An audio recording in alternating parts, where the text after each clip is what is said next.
साफ तौर पर हम देख रहे हैं और इस वक्त मनोज मनु ग्रुप एडिटर सहारा समय न्यूज नेटवर्क हमारे साथ जुड़ते हुए। मनोज जी, आपकी क्या प्रतिक्रिया है इस पर? बेहद दुखद और रोंगटे खड़े कर देने वाला ये हादसा है और जिस तरह से ये मजदूर इस ट्रेन की चपेट में आ जाते हैं और मर जाते हैं। देखिए, सबसे पहले प्रतिक्रिया में सूचना का सवाल यहाँ पर है और सूचना मैं आपको दे रहा हूँ कि फिलहाल जो स्थिति बनी हुई है, क्योंकि ये पूरे घटना करमाण स्टेशन की है और करमाण थाना प्रभारी से मेरी बातचीत हुई है, वहाँ पर मौजूद हैं और उन 19 लोगों में से 18-19 की मजदूरों की संख्या है। उन 18-19 मजदूरों की संख्या में अब तक की जानकारी मिल पाई है वो करीब 14 लोग मर चुके हैं, उनकी जान भी जा चुकी है। बाकी 3 लोग अभी बचे हुए हैं। उन्हें 3 लोगों से इलाज करने की व्यवस्था की जा रही है, उनको अस्पताल पहुंचाया जा रहा है। दूसरी जो बड़ी बात मैं आपको बताना चाहता हूं कि जराना इंडस्ट्री जो है, मजदूर काम करते थे और जो ये प्राप्त हुई थी कि मध्य प्रदेश घर जाने के लिए औरंगाबाद से एक ट्रेन चलने वाली है जो सभी लोगों को मध्य प्रदेश उनके घर पर पहुंचाएगी। इसीलिए ये सभी लोग स्टेशन पर पहुंच गए थे, लेकिन रातों उनको पटरी पर थकान होने के कारण वो पटरी पर सो गए और सोने के बाद एक लाइट इंजन वहां से गुजरा और लाइट इंजन ने इन सभी को कुचल दिया और उसके बाद ये दुखद घटना हो गई। दूसरी चीज है, मैं एक चीज और बताना चाहता हूँ, क्योंकि ये कहा जा रहा है कि क्या इनमें से कोई छत्तीसगढ़ के भी लोग हैं? छत्तीसगढ़ के नहीं लोग हैं, ये सारे के सारे मजदूर मध्य प्रदेश के ही रहने वाले हैं और ये इसी उम्मीद से वहां पर पहुंचे थे कि सभी लोग अपने घर पहुंच जाएंगे, क्योंकि इनको इस बात की सूचना मिली थी कि औरंगाबाद स्टेशन से मध्य प्रदेश के लिए एक ट्रेन चलने वाली है जो सभी मजदूरों को मध्य प्रदेश में लेकर जाएगी। अब सबसे बड़ी सवाल है, ये दुख की बात है, देश भर में चर्चा इस बात को लेकर हो रही है कि क्या मजदूर इतनी बेचैनी क्यों है? बेचैनी इसलिए है क्योंकि उन्हें इस बात की जानकारी नहीं है कि लॉकडाउन कब तक चलेगा और ये भी स्पष्ट है, ये भी तय है कि लॉकडाउन जहाँ जहाँ रेड जोन है वहाँ लॉकडाउन अभी और बढ़ने वाला है। तो अगर लॉकडाउन बढ़ रहा है तो वहाँ पर मजदूरों की तनख्वाह का क्या है, उनके वेतन का क्या है, उनके खाने का क्या है, उनके पानी का क्या है, क्योंकि इसके बारे में तो कोई भरोसा दे ही नहीं रहा ना, इसके बारे में तो गारंटी कोई दे नहीं रहा है। देश के प्रधानमंत्री नरेंद्र मोदी ने जरूर लोगों को संबोधित किया है, लेकिन संबोधन से नहीं रुकने वाले हैं।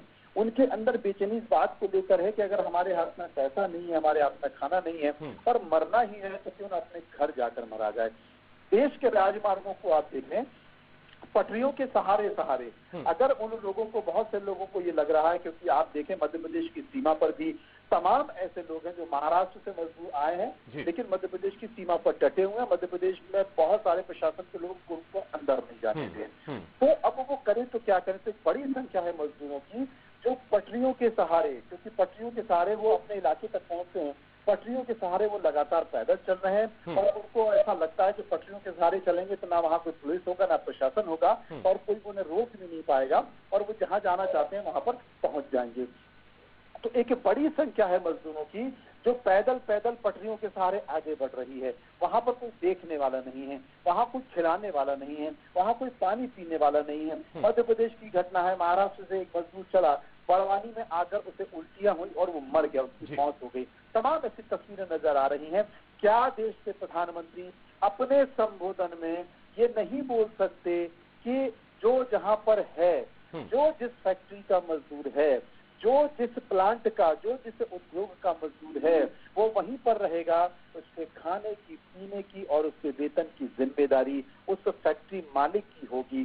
दूसरी चीज है, जो जिस इलाके में, जो जिस डिस्ट्रिक्ट में मजदूर काम कर रहा है, उसके खाने और पीने की गारंटी, अगर मनरेगा में मजदूरी की गारंटी होती है तो ऐसी विपदा में क्या खाने पीने की गारंटी उस जिलाधीश की नहीं होगी, उस कलेक्टर की नहीं होगी, क्या उस एसपी की नहीं होगी?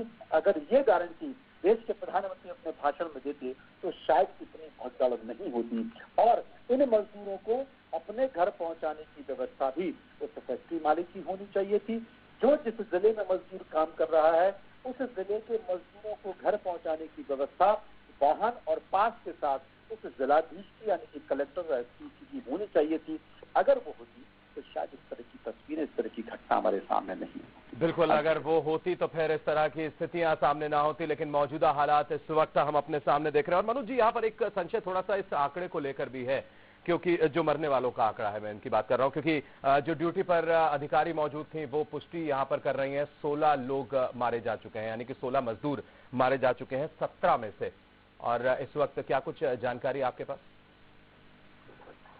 देखिए, मैं आपको बता दूं कि करीब मजदूरों की जो संख्या है वो 18 से 19 है। आप इसको थोड़ा ठीक कर लीजिए। दूसरी जो जानकारी मेरे पास आ रही है उनमें जो 14 मजदूर हैं, वो 14 मजदूरों के मरने की सूचना अब तक आ रही है और बाकी के जो मजदूर हैं वो घायल बताए जा रहे हैं, गंभीर बताए जा रहे हैं। एक उनमें से बहुत गंभीर बताया जा रहा है और अभी पूरी निगरानी रखी गई है, इंतजाम किया जा रहा है। और अब तक ये भी मैं आपको बता दूं कि इस बात की भी पुष्टि नहीं हो पाई है कि ये लोग कहाँ के हैं, क्योंकि तो 3 मजदूर घायल हैं, वो बहुत ज्यादा घायल हैं। उनसे पूछा जा रहा है कि उनके नाम पते क्या हैं, वो किस जिले के और किस इलाके के रहने वाले हैं। तो इस बात की पूरा प्रयास किया जा रहा है, सूचनाओं का प्रयास किया जा रहा है। शेड्यूल के एसपी मध्य प्रदेश की सीमा में शेड्यूल के एसपी लगातार सत्येंद्र शुक्ला थाना प्रभारी क्रमाण के संपर्क में हैं, उनसे जानकारी ले रहे हैं और इस बात की भी पुष्टि कर रहे हैं कि वो मध्य प्रदेश के ही रहने वाले हैं।